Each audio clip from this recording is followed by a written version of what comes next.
How's it going, guys? Welcome to the AZVA Podcast. This is our, I think it's like my fifth episode that I'm doing here. We got a special guest, Collin from LLOVESICK. So appreciate you coming out. Yes, sir. As you can tell, we got a different background today. We're out here in Los Angeles where Collin lives, and I'm excited for this one because this is like the first podcast that is actually like a streetwear brand owner. Because I've had a few guests on, all been great guests, but two of them were like they own athletic gym brands. Okay. And then the other one was a friend that just owns like another business. It's like a camera business. So I still have like creatives that own other types of businesses. But yeah, so it's like, it's really good to have people that are doing streetwear because it's like something that obviously like we're doing. We have similar brands, similar like concepts with what we're doing. So yeah, I'm really excited to hear your story. And that's how I want to start it. I want you to just tell your story, tell me how you started, how you got into it, and how your brand came about and like when the process started, like the year you started and all that. So yeah.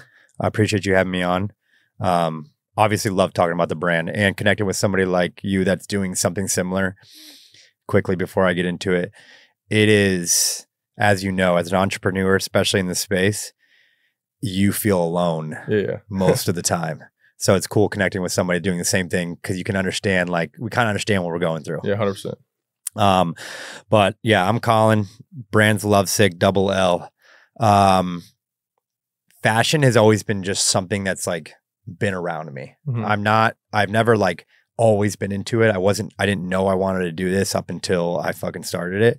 But being out in Arizona where we're both got some history, I was at Arizona State and I was kind of just starting to find my fashion towards the end of college, like my own style and stuff. And it was a way for me to be like different than people. I feel like, especially at Arizona State, you're trying to stand out. There's good looking women everywhere. There's cool guys everywhere. You're trying to have friends, you're trying to party, and it's like impossible to stand out because there's so many people. So like my ability to dress the way I want and maybe a little different kind of was like where it all started.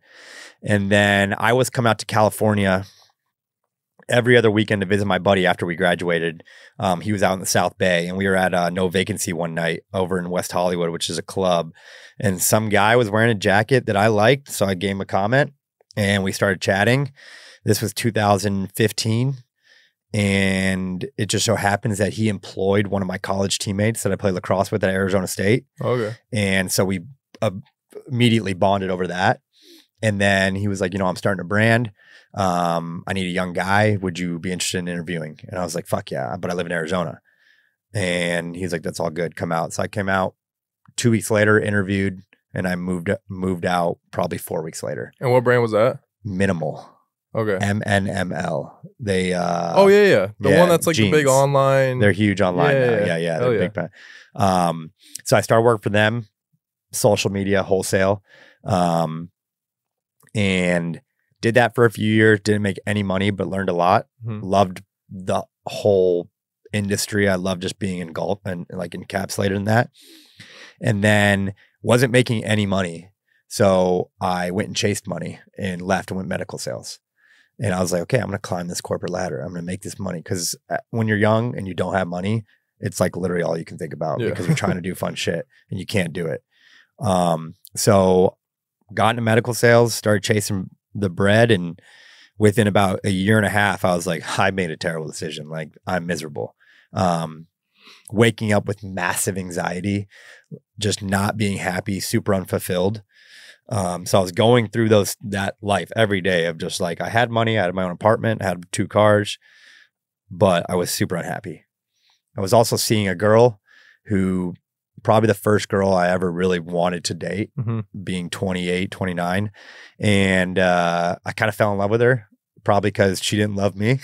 So I was like doing the chase, And eventually our relationship just wasn't working out. It was very non-committal from her side. And that ended pretty much telling me that I wasn't enough because she comes from a very nice family.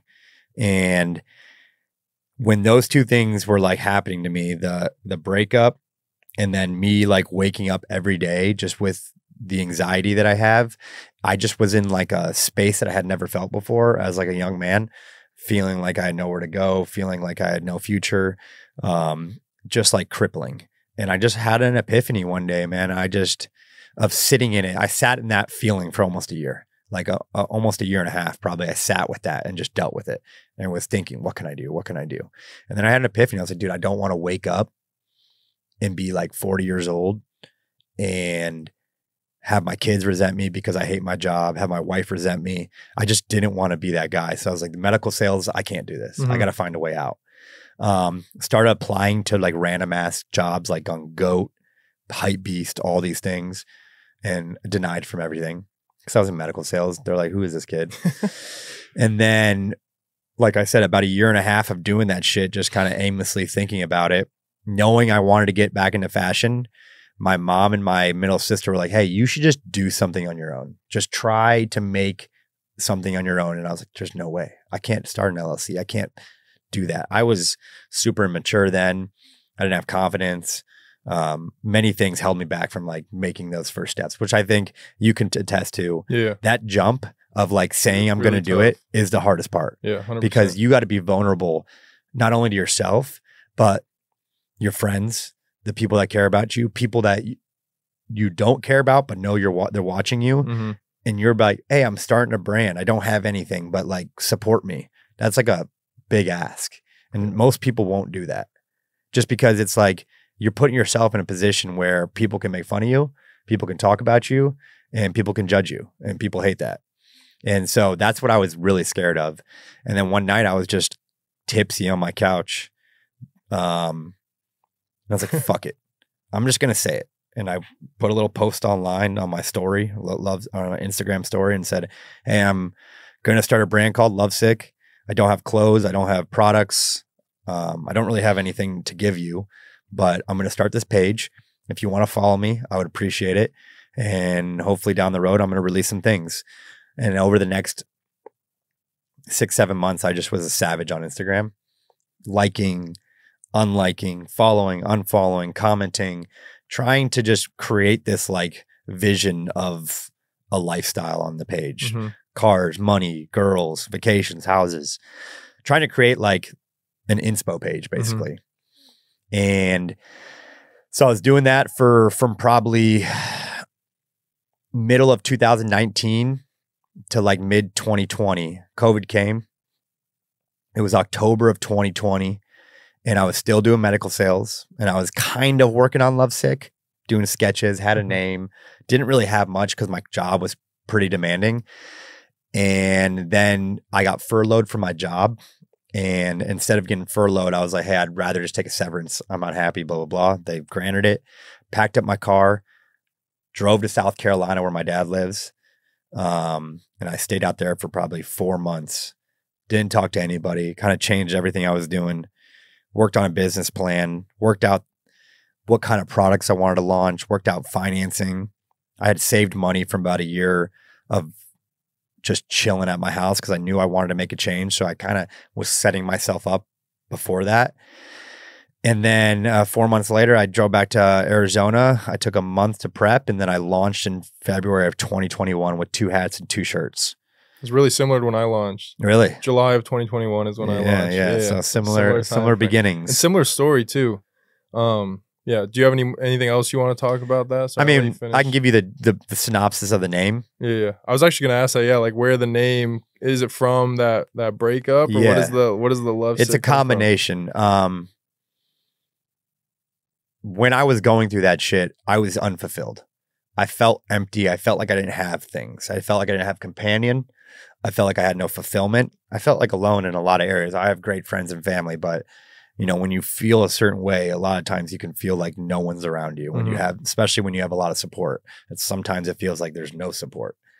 And my feeling of the lack of fulfillment and the lack of like companionship or love in my life, kind of brought me to the word lovesick.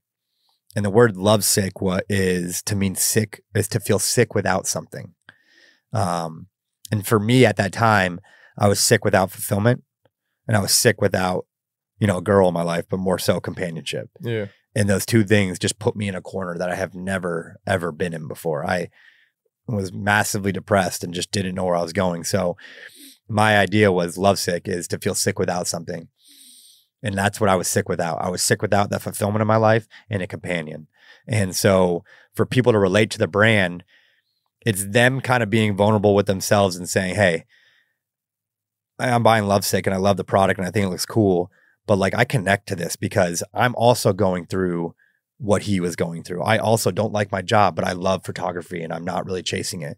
So it's honestly just trying to inspire people. It's so cliche to say inspire, but it's inspiring somebody, anybody who buys it to be like, hey, you might not be in the position you want to be, but like at least you have an idea of what you love and you're at least trying to do that in some capacity, whether it's quitting your job fully like us and going full go and trying to start a brand, or maybe picking up that hobby that you don't do so that your 9 to 5 is a little better. So it's just trying to inspire people to do something they love regardless of it. And that's where the Lovesick came from. And then the 2 L's is my first name, Collin.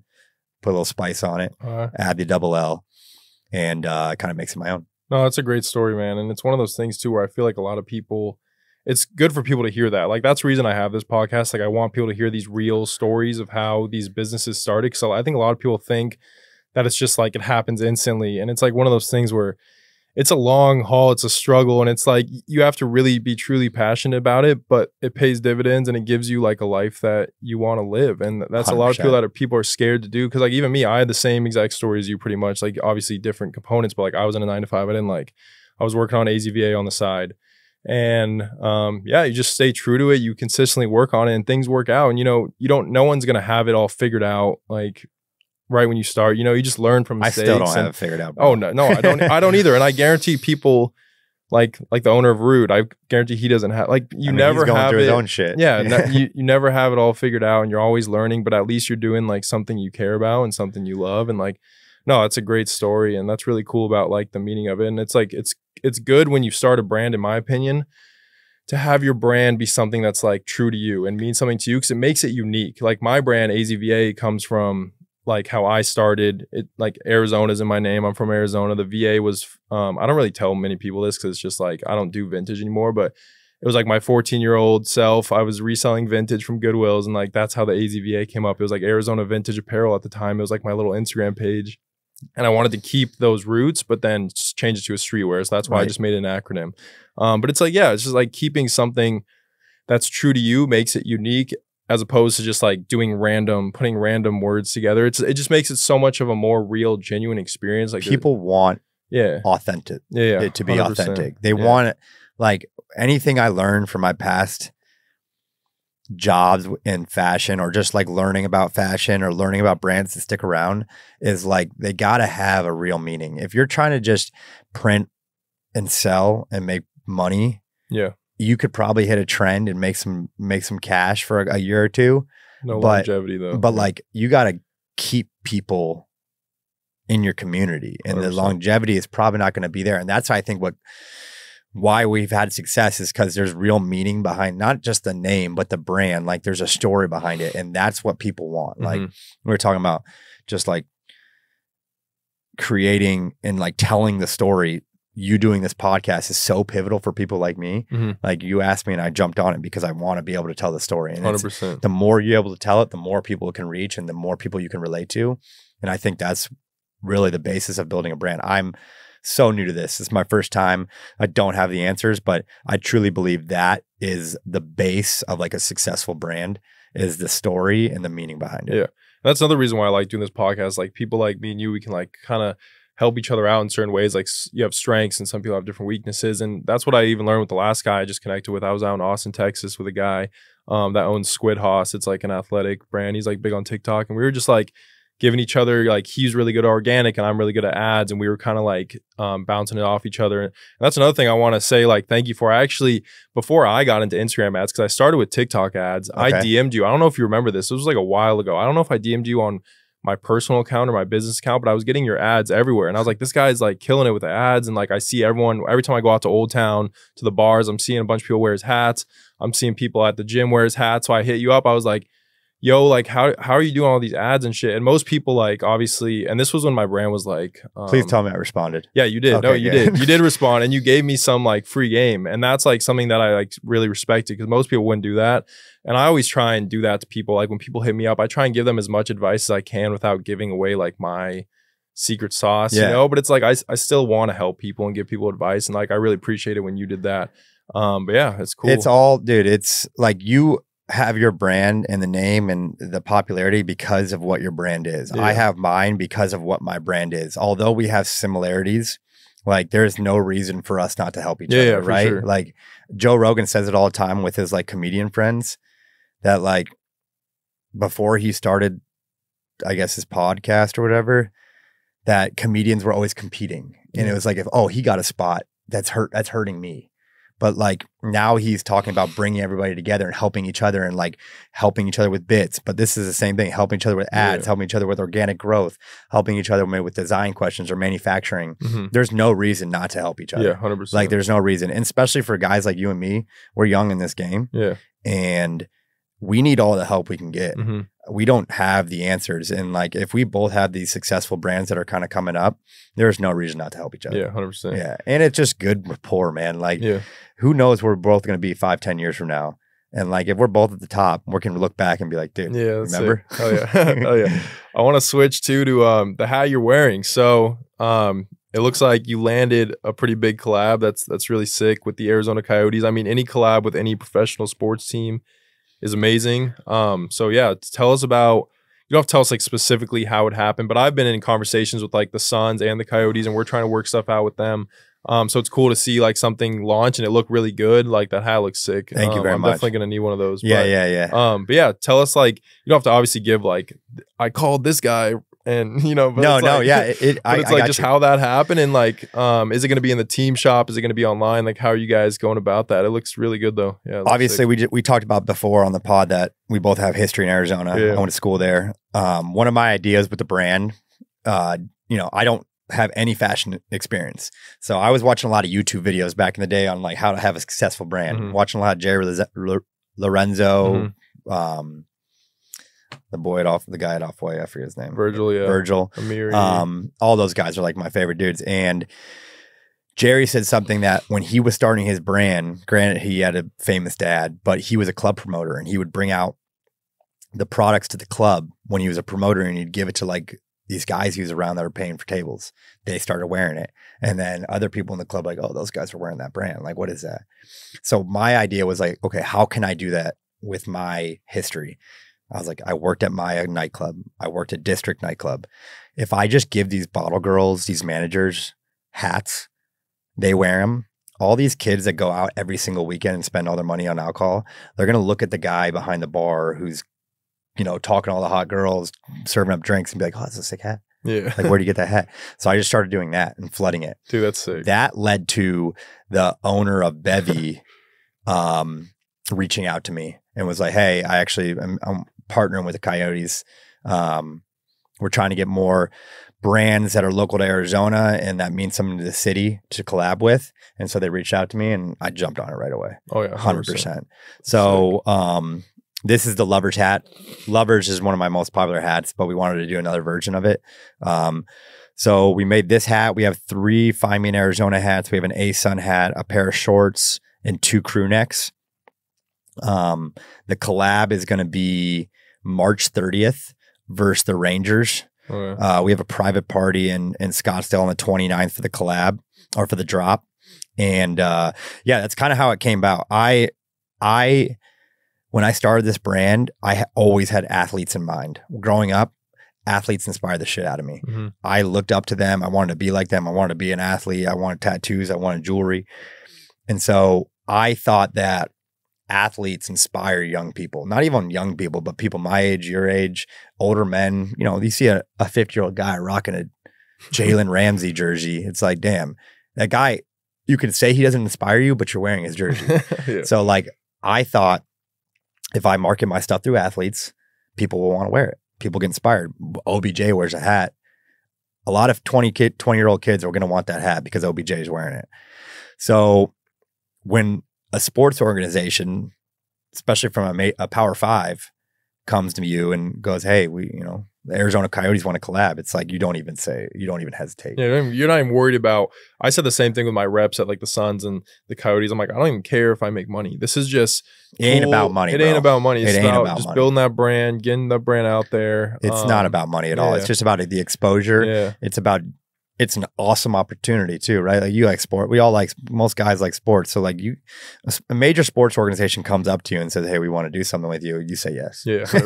Yeah. So that's kind of how it came through. I mean, it's really, and I was talking to somebody else the other day, it's really everything in life that I'm learning now is all about who you know. Yeah. It's all about who you know and who you can reach.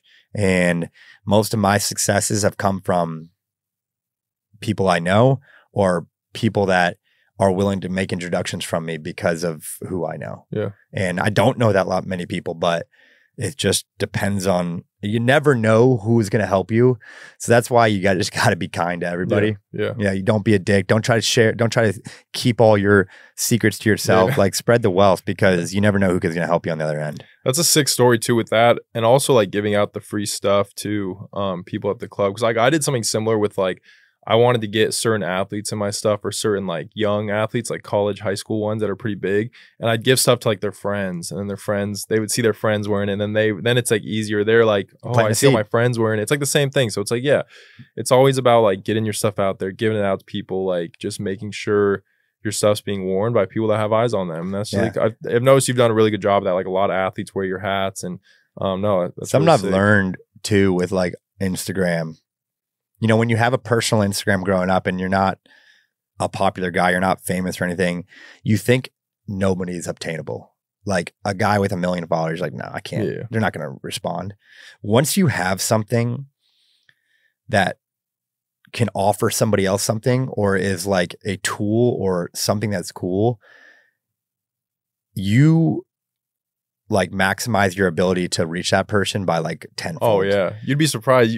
I have some crazy people in our DMs. Exactly. I'm sure you have the same. Exactly. And it's like once you have a product that like people like or just something cool, people will respond. 100%. It's just really about like, gotta give them a reason to. Exactly. Yeah. You got to give them a reason to respond. And that's one of the reasons why I have a yellow thumbnail is because if I'm DMing somebody, I don't want something plain in someone's DMs that they're just going to scroll through of all these unread messages and there's like faceless people just scrolling. Yeah. But if they see a yellow thumbnail, they may be like, what is that?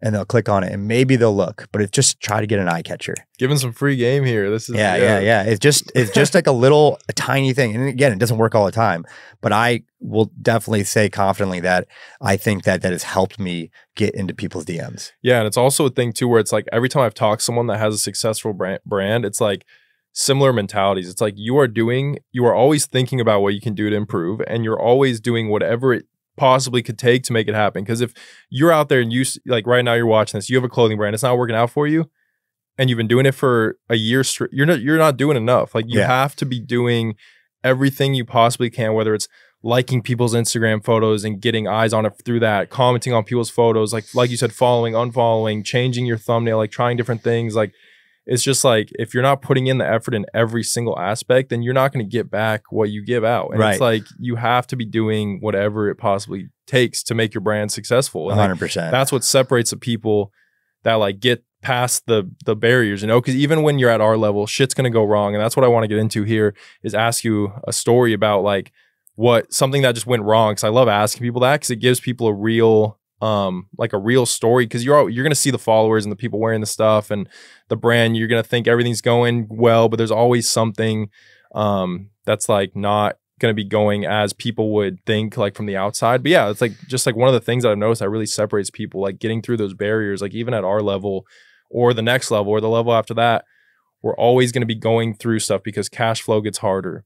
You have to stock more inventory. You have to hire employees. You have to run more ads. You have to scale up. The expenses grow. So even if you're making way more money, even Nike is making obviously way more money than we're making, but their expenses are way more than ours are. So it's like at whatever scale your brand's at, it never gets easier. So that's like that passion and that constant drive of like finding ways to better your business is what separates people and not giving up. It's like, and I've said this on every podcast, if people have watched multiple ones of this, it's like not giving up is the main thing, because you're going to get hit hard at every level, every tier that you get to. You just got to keep pushing through. It's like the main thing. So yeah, I want to ask you, I'm not putting you on the spot with that story thing, because these podcasts, we literally just sit down. Like I don't tell them what I'm going to ask them or like plan anything. It's kind of just like better organic. Yeah, it's organic. But it's like, yeah, I would love to hear a story about if you have something that just comes to mind where you were like, holy shit, I want to give up. Like, this is fucked. Like, I'm fucked. This is over. Like, bro, I don't want to do this. I think that every other day.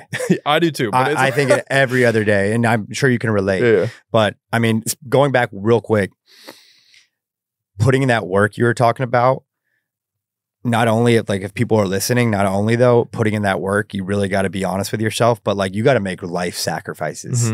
Like you can't be the guy that's partying every weekend.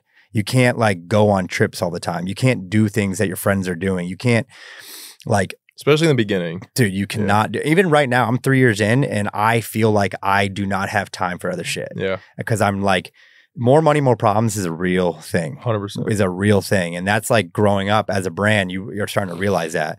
And more money, more problems is a perfect example for like mishaps. So I've been pretty lucky, and maybe I'm like downplaying everything, but I've been pretty lucky to like, it's been a pretty smooth ride so far.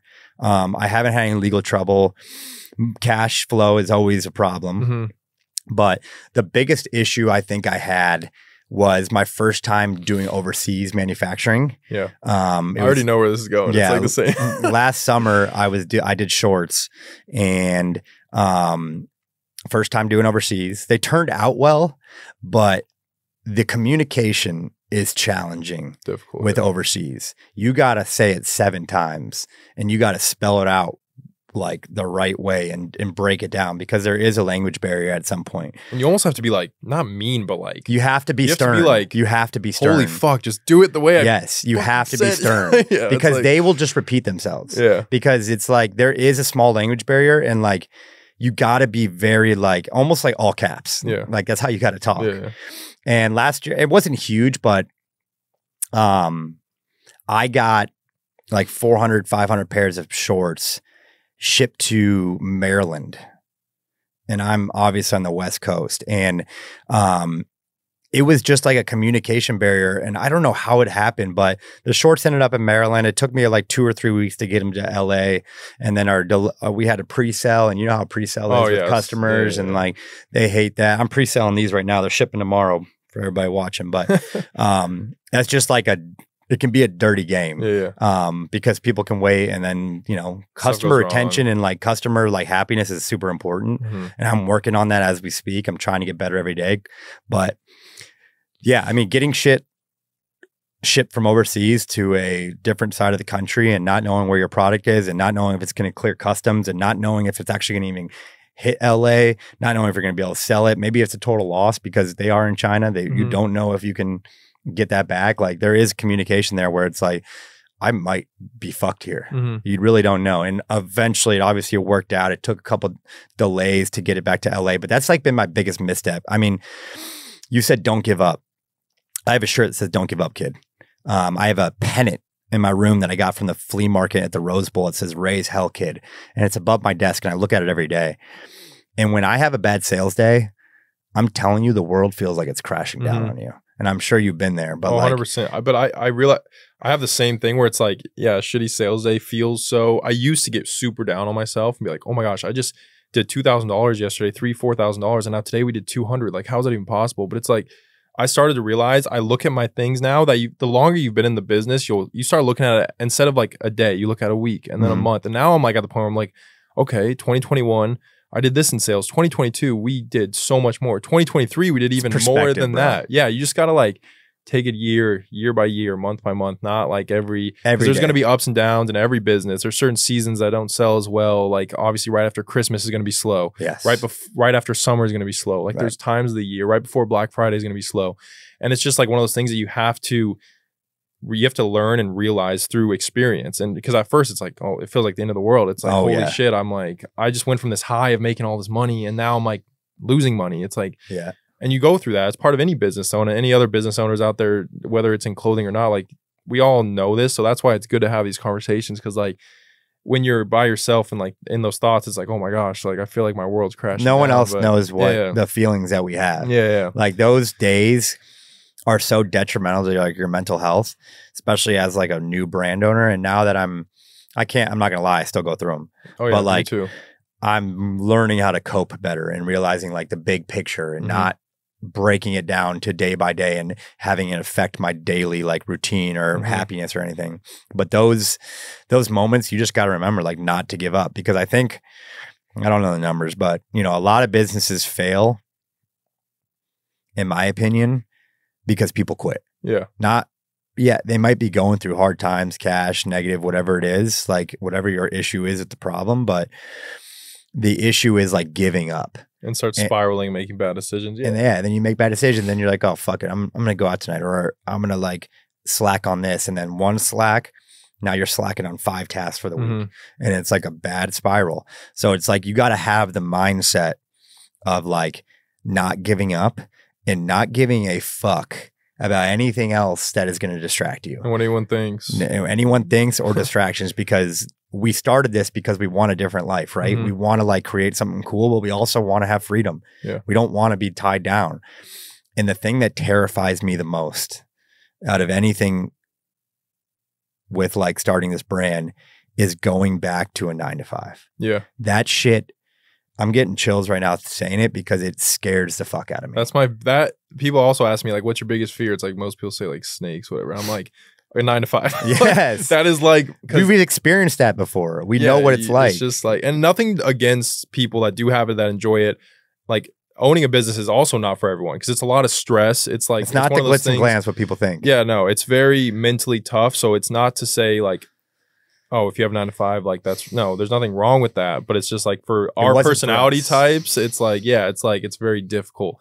And before we wrap this thing up, we only have like another 15 minutes. I was gonna ask you like, what's the next big thing for your brand? Like, are you, it doesn't have to be anything specific if you don't want to give up any like specific information, but like, do you have like a certain product you're working on, like transitioning into different like a marketing strategy or a different like a collection that's coming up, or like other than like the coyotes, like is there something like the next thing that you think is going to be like big for you guys? Because like your hats kill it. Yeah, like I'll tell you, you're doing a good ass job, bro. Like, thank you. Like I go to the gym, I see people wearing your hats. I go to the club, I see people wearing your hats. I go to the grocery store, I see people wearing your hats. And I'm in Arizona, so I don't know. It's a hotbed there. Yeah, it's a hot. Maybe it's a hot place for it, but I'm seeing your shit everywhere. And like, I see my own brand in places, but not as much as I see yours. So like, kudos to you. Thank you very much.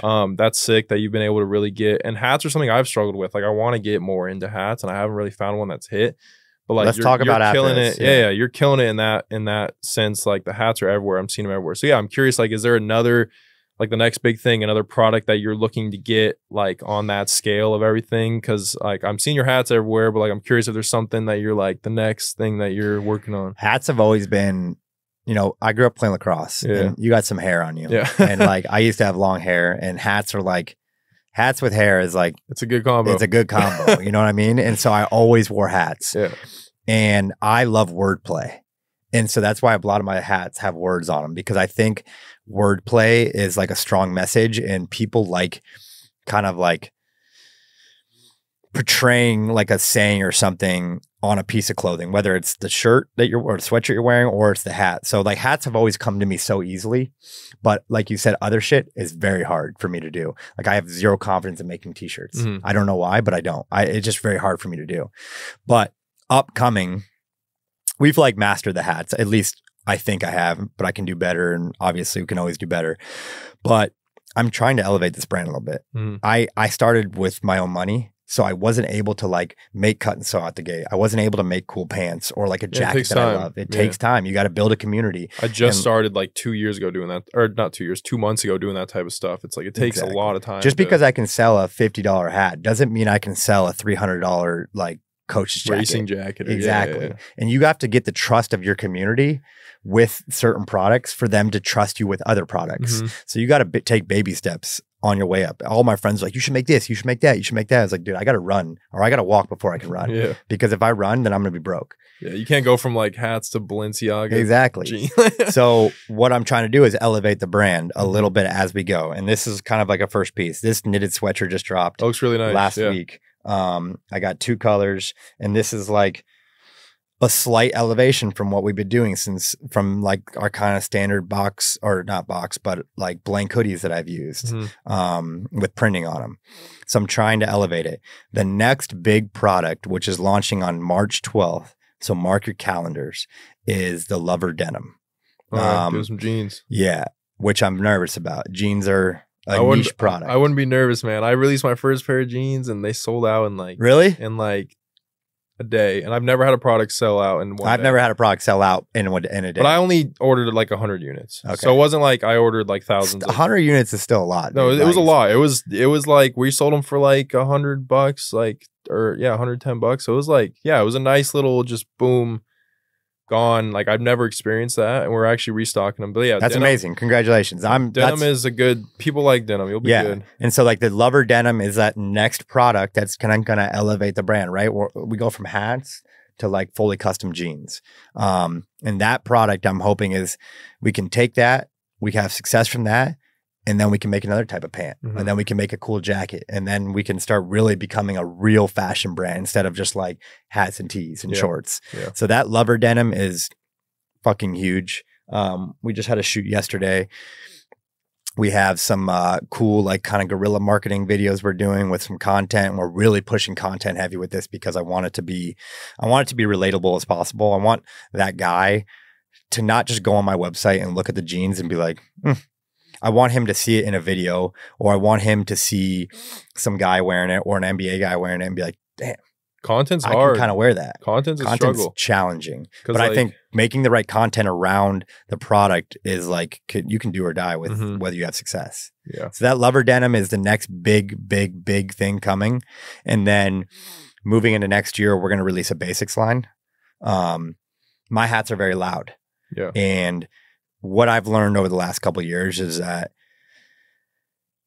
I don't even do this. So why would I expect my customers to do it? But I'm not going to wear a loud Lovesick shirt and a loud Lovesick hat together. It's just too much for me. I like balancing it out, right? Yeah. And so I want to create products that can like coexist with my hats and that can be worn together. So that basics line coming out next year is going to be huge. And then obviously like the denim, like I just said, those are two huge products that I think can either push us in one direction or another. And it's gonna tell me, my community is gonna tell me whether I'm making the right decisions or not. So those coming up are huge for the brand. You know, I am very nervous, but I get like this before every drop. So I don't know if you feel the same. Yeah, and I do one of those things too where I drop stuff, but then I run marketing after. So I don't really get nervous until it's been like a month and I'm like, oh wait, I still have all this shit. I'm like, okay, I gotta get rid of some stuff. But yeah, I mean, this is a great lesson though for people, like these stories you've been telling and like how we've had these conversations about these specific situations is just really good because it's like we've had our brands for a long time. Like it's been like around 3 years, and it's like that's 3 years of your life. Like, I mean, I'm 25. Like that's a lot. That's a big part of your life. Like to be you're ahead of the game. Working on something. You are. I'm 32. So like, if I would have thought of this shit when I was 22, I would be. I don't know where I'd be, but like, you're in a great position. I mean, I unfortunately had the best time in college, so. The only thing I gave a shit about was having fun. I didn't really look into my future. And the fact that you can recognize like where you're at and how you're feeling and what you want to do with your life at a young age is like so mature. I started maturing 3 years ago. Yeah. And it's like, I'm not afraid to admit that because I know who I am. But like for you to create something out of nothing at a young age is fucking impressive. So kudos to you as well for all the compliments you've given me. Yeah. But like we're doing cool shit, man. Yeah. Like when you do something real and authentic and cool and it means something to you, I think people will follow. You know, and like we said earlier, if it's fake, you're gonna get called out eventually.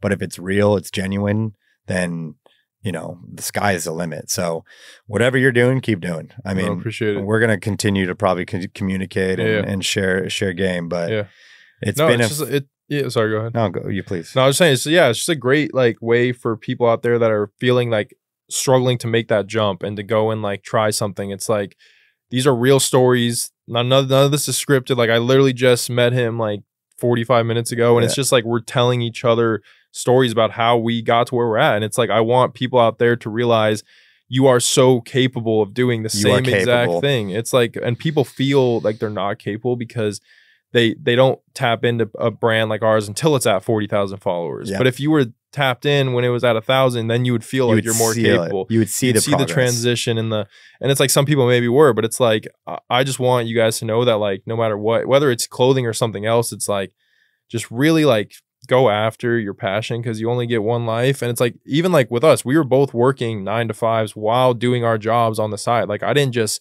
like start, I'm just going to start doing a clothing brand right away. Like it took time to realize what I wanted to do and then execute a plan, and then actually like just every single day working on it. And it's one of those things where you have to put the excuses to the side and just fucking go. And you got to be willing to be vulnerable.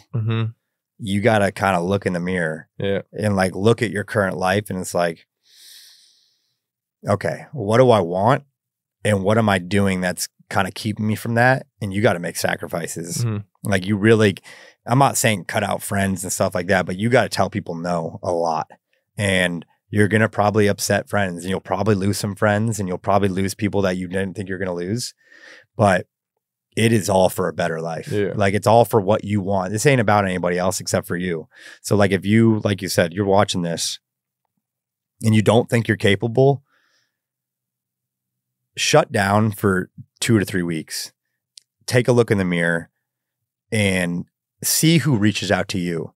You know, that's that one thing. It's like, you'll be surprised how dry your phone is when you stop reaching out. And you're going to learn like the people that really got your back and don't have your back. And the people that do have your back, then don't be afraid to like be vulnerable from them. They're your friends. So if you want to do something that makes you happy, do it, because those people are going to back you up anyways. And the people that leave, they weren't fucking supposed to be there anyways. 100%. And you got to recognize that. And again, like you said, if you think you have something, if you think you have an idea, or if you have something that you love in life, don't wait any longer, because you said, we got one life and we're young, and I'm just starting to realize this, but you don't want to be 70 and have regrets. 100%. You don't want to have a family that you resent because you hate your job or you don't like what you're doing in life. Like it's all about that risk. There are too many people that you and I know that we love and are close to us, but they're doing shit they hate. And no offense to them, but I don't want to be like them. And it's just like one step at a time though. You don't have to jump fully into it, but 100%. It's a process. It's going to take a while, and I still don't think we are where we're supposed to be, but it's all part of the journey. And you know, whatever Kobe says, it's like, you got to enjoy the process, because if you don't enjoy the process, you're going to be 5 years down the road and be stressed and just thinking about all the negative. But you got to learn to love the grind. And 100%. As soon as you love the grind, then all the things will start falling in place. Cool. Well, I appreciate you coming on, man. Hell yeah. He brought me this hat right here. This is one of his hats. And I gave him a hoodie too right there. So we gave each other piece of the brand. It was cool that we like both did that. You know, it shows like, you know. Yeah, we didn't ask. We didn't ask. That's what you do. You know, you just give the home. I'm a giver, man. I love giving shit, and you clearly do too. So. Oh, this hat's sick though. I'm definitely gonna be rocking this. Awesome, bro. Well, I appreciate you having me, man. Yeah, that was a great talk. We'll definitely do it again sometime. But thank you guys for tuning in. AZVA Podcast. Got some more guests coming on soon, some more brand owners. But we're gonna keep running this up and just staying true to it. And this is another thing. Just started this podcast, and it's at.